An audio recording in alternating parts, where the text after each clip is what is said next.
Le premier principe, et peut-être le plus fondamental, est la dichotomie du contrôle. Épictète, l'un des grands penseurs stoïciens, disait « Certaines choses dépendent de nous, d'autres non ». Cette simple distinction peut radicalement changer notre approche de la vie.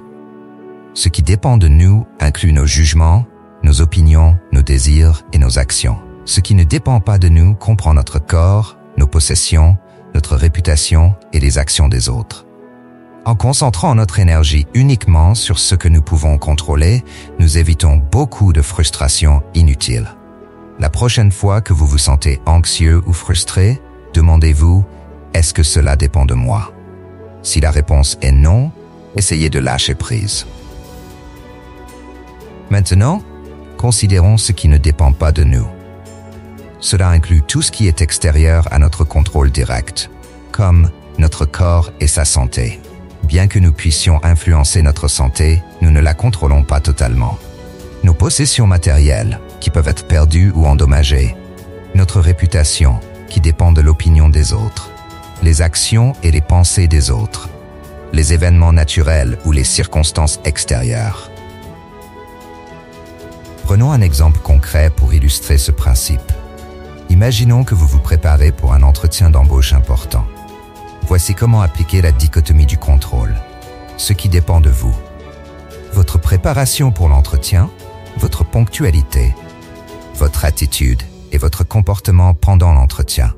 Vos réponses aux questions. Ce qui ne dépend pas de vous. L'humeur du recruteur. Les autres candidats et leurs qualifications. La décision finale de l'entreprise. Des imprévus comme un embouteillage ou une panne de métro. En vous concentrant sur ce qui dépend de vous, vous pouvez réduire considérablement votre stress et votre anxiété. Vous savez que vous avez fait de votre mieux dans les domaines que vous pouvez contrôler et vous acceptez que le reste ne dépend pas de vous. Cette approche peut s'appliquer à de nombreuses situations de la vie quotidienne. Par exemple, dans une relation, vous pouvez contrôler votre communication, votre honnêteté et vos efforts pour comprendre l'autre. Mais vous ne pouvez pas contrôler les sentiments ou les actions de votre partenaire. En appliquant ce principe, vous apprendrez à lâcher prise sur ce que vous ne pouvez pas contrôler, ce qui réduira considérablement votre stress et votre frustration. La prochaine fois que vous vous sentez anxieux ou frustré, posez-vous cette simple question « Est-ce que cela dépend de moi ?» Si la réponse est non, essayez consciemment de lâcher prise. Rappelez-vous, ce n'est pas toujours facile et cela demande de la pratique. Mais avec le temps, cette habitude peut transformer profondément votre façon d'aborder les défis de la vie.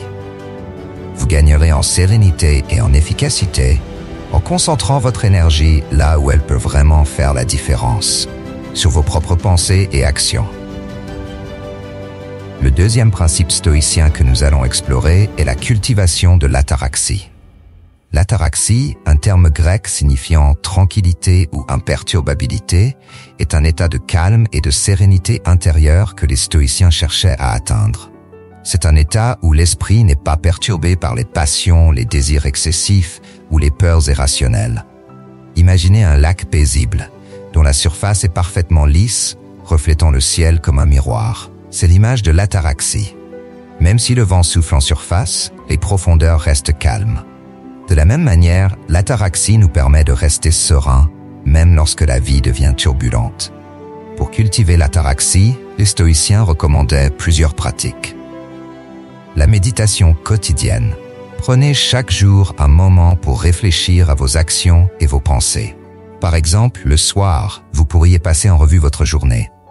Qu'avez-vous bien fait? Qu'auriez-vous pu faire différemment? Cette pratique vous aide à rester aligné avec vos valeurs et à progresser constamment. L'acceptation des événements. Imaginez que vous êtes pris dans un embouteillage. Au lieu de vous énerver, acceptez la situation. Utilisez ce temps pour écouter un podcast éducatif ou réfléchir calmement à votre journée. L'acceptation ne signifie pas la passivité, mais plutôt la reconnaissance de ce qui est hors de notre contrôle. La modération dans nos désirs. Plutôt que de toujours vouloir plus, apprenez à apprécier ce que vous avez déjà. Si vous désirez une nouvelle voiture, par exemple, réfléchissez à la façon dont votre voiture actuelle répond à vos besoins essentiels. La modération des désirs réduit la frustration et l'insatisfaction. La pratique de la gratitude. Chaque jour, notez 3 choses pour lesquelles vous êtes reconnaissant. Cela peut être aussi simple que le goût de votre café du matin, un appel d'un ami ou le confort de votre lit. Cette pratique vous aide à vous concentrer sur le positif dans votre vie. Le 3e principe stoïcien est l'amor fati, une expression latine signifiant l'amour du destin. Ce concept va au-delà de la simple acceptation de ce qui nous arrive.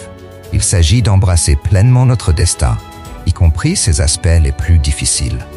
Friedrich Nietzsche, bien que n'étant pas un stoïcien, a magnifiquement exprimé cette idée. Mon but est d'apprendre à voir comme beau ce qui est nécessaire dans les choses. Amor fati, que ce soit désormais mon amour. Pratiquer l'amor fati ne signifie pas être passif face aux événements, mais plutôt chercher activement comment tirer le meilleur parti de chaque situation, même les plus adverses. C'est transformer les obstacles en opportunités de croissance et d'apprentissage. Prenons quelques exemples concrets pour illustrer ce principe. Perte d'emploi. Imaginez que vous perdez votre emploi de manière inattendue. Au lieu de vous lamenter sur votre sort, vous pourriez voir cela comme une opportunité de réorienter votre carrière vers un domaine qui vous passionne vraiment. Peut-être est-ce le moment de lancer cette entreprise dont vous rêvez depuis longtemps. Blessure physique. Si vous vous blessez et ne pouvez plus pratiquer votre sport favori pendant un certain temps, vous pourriez utiliser cette période pour développer d'autres aspects de votre vie. Peut-être est-ce l'occasion d'approfondir vos connaissances théoriques sur ce sport ou de découvrir une nouvelle passion qui ne nécessite pas d'efforts physiques intenses. Relations difficiles. Face à des difficultés relationnelles, que ce soit avec un collègue, un ami ou un membre de la famille, vous pourriez voir cela comme une opportunité de développer votre patience, votre empathie et vos compétences en communication. Pandémie mondiale. Prenons l'exemple récent de la pandémie de Covid-19. Bien que ce soit une situation extrêmement difficile, de nombreuses personnes ont trouvé des moyens de s'adapter et même de prospérer. Certains ont découvert le plaisir de passer plus de temps en famille, d'autres ont développé de nouvelles compétences ou ont lancé des projets en ligne. L'amor fati nous invite à voir chaque situation, même les plus difficiles, comme une partie nécessaire de notre voyage. C'est comme si la vie est un grand professeur et chaque expérience une leçon précieuse. Pour pratiquer l'amor fati dans votre vie quotidienne, essayez cet exercice. Chaque soir, réfléchissez à un événement difficile de votre journée. Demandez-vous, quelle leçon puis-je tirer de cette expérience? Comment puis-je utiliser cela pour grandir ou pour aider les autres? Avec le temps, vous développerez le réflexe de chercher le positif dans chaque situation. Rappelez-vous, l'amor fati n'est pas du déni ou de l'optimisme aveugle. C'est une acceptation profonde de la réalité telle qu'elle est, combinée à la détermination de faire de notre mieux avec ce que la vie nous donne. En pratiquant l'amor fati, vous développerez une résilience extraordinaire face aux défis de la vie. Vous serez capable de transformer les obstacles en tremplins, les difficultés en opportunités de croissance. C'est un changement de perspective qui peut véritablement transformer votre vie. Le 4e principe est le développement de la résilience. Marc Aurèle écrivait « Tu as le pouvoir sur ton esprit, pas sur les événements extérieurs. Réalise cela et tu trouveras la force. » Pour développer votre résilience, voyez les obstacles comme des défis à relever. Pratiquez la préméditation des mots en anticipant mentalement les difficultés. Le 5e principe consiste à maîtriser ses émotions sans les réprimer. Sénèque conseillait « La colère est une courte folie. Domine ta passion ou elle te dominera. Pour maîtriser vos émotions, observez-les sans jugement. Prenez du recul avant de réagir. Rationalisez vos réponses émotionnelles. » Nous avons couvert les 5 premiers principes. Prenons un moment pour réfléchir à la façon dont vous pourriez les appliquer dans votre vie quotidienne.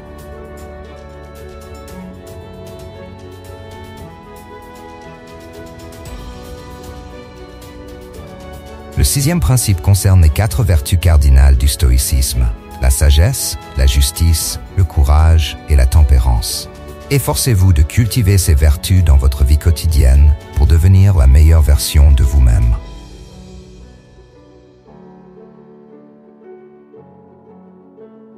Le 7e principe est l'adoption d'une perspective cosmique.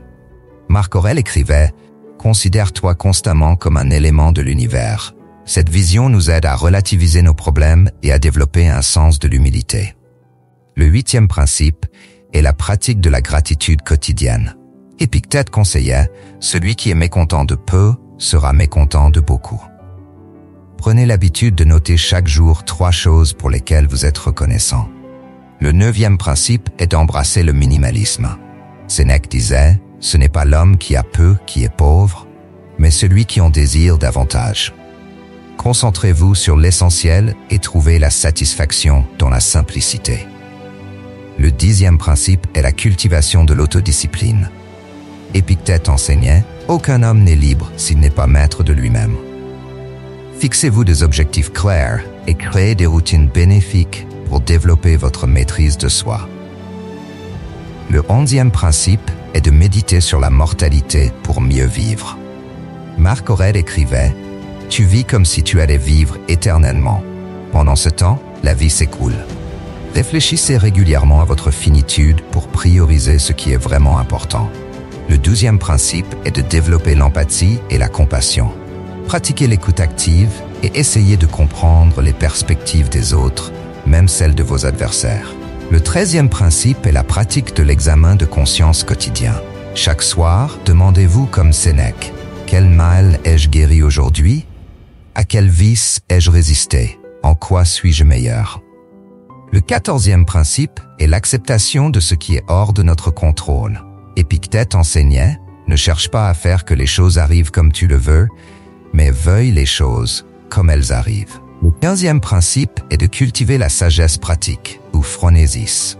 C'est l'art d'appliquer les principes philosophiques à la vie quotidienne. Réfléchissez avant d'agir et apprenez de vos expériences. Nous sommes à mi-chemin de notre exploration. Prenons une courte pause pour intégrer ces idées. Comment ces principes résonnent-ils avec vous jusqu'à présent?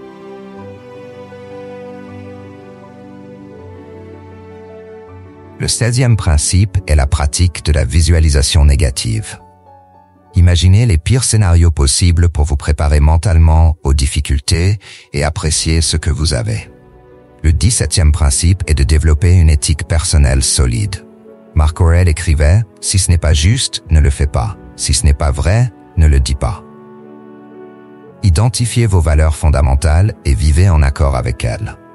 Le 18e principe est de cultiver l'humilité. Reconnaissez vos limites, soyez ouverts à l'apprentissage et pratiquez la gratitude envers ceux qui vous ont aidé. Le 19e principe est de pratiquer la patience et la persévérance.